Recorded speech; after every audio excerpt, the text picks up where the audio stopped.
सत्यनारायण भगवान की कथा लोक में प्रचलित है। हिंदू धर्मावलंबियों के बीच सबसे प्रतिष्ठित व्रत कथा के रूप में भगवान विष्णु के सत्य स्वरूप की सत्यनारायण व्रत कथा है। कुछ लोग मनौती पूरी होने पर, कुछ अन्य नियमित रूप से इस कथा का आयोजन करते हैं। सत्यनारायण व्रत कथा के दो भाग हैं, व्रत पूजा एवं कथा। सत्यनारायण व्रत कथा स्कंद पुराण के रेवाखंड से संकलित की गई है। सत्य को नारायण विष्णु जी के रूप में पूजना ही सत्यनारायण भगवान की पूजा है।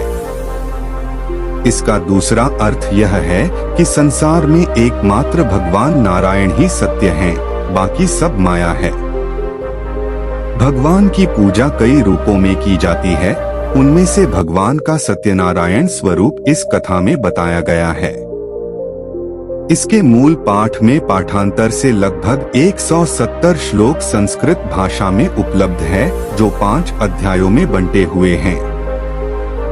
इस कथा के दो प्रमुख विषय हैं, जिनमें एक है संकल्प को भूलना और दूसरा है प्रसाद का अपमान। व्रत कथा के अलग अलग अध्यायों में छोटी कहानियों के माध्यम से बताया गया है कि सत्य का पालन न करने पर किस प्रकार की समस्या आती है। इसलिए जीवन में सत्य व्रत का पालन पूरी निष्ठा और सुदृढ़ता के साथ करना चाहिए। ऐसा न करने पर भगवान न केवल नाराज होते हैं, अपितु दंड स्वरूप संपत्ति और बंधु बांधवों के सुख से वंचित भी कर देते हैं। इस अर्थ में यह कथा लोक में सच्चाई की प्रतिष्ठा का लोकप्रिय और सर्वमान्य धार्मिक साहित्य है। प्रायः पूर्णमासी को इस कथा का परिवार में वाचन किया जाता है। अन्य पर्वों पर भी इस कथा को विधि विधान से करने का निर्देश दिया गया है। 1.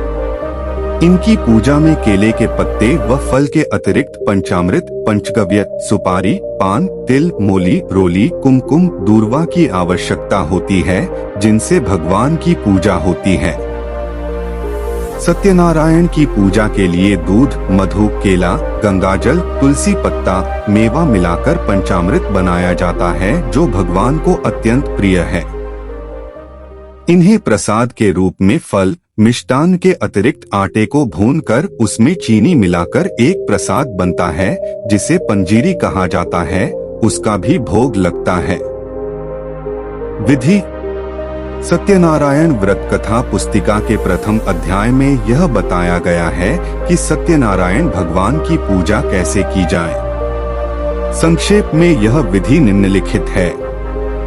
जो व्यक्ति सत्यनारायण की पूजा का संकल्प लेते हैं, उन्हें दिन भर व्रत रखना चाहिए।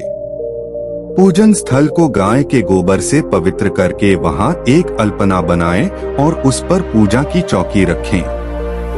इस चौकी के चारों पाए के पास केले का वृक्ष लगाएं। इस चौकी पर शालिग्राम या ठाकुर जी या श्री सत्यनारायण की प्रतिमा स्थापित करें।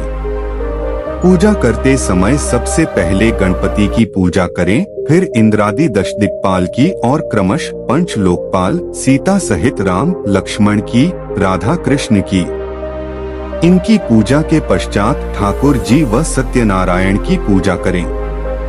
इसके बाद लक्ष्मी माता की और अंत में महादेव और ब्रह्मा जी की पूजा करें। पूजा के बाद सभी देवों की आरती करें और चरणामृत लेकर प्रसाद वितरण करें।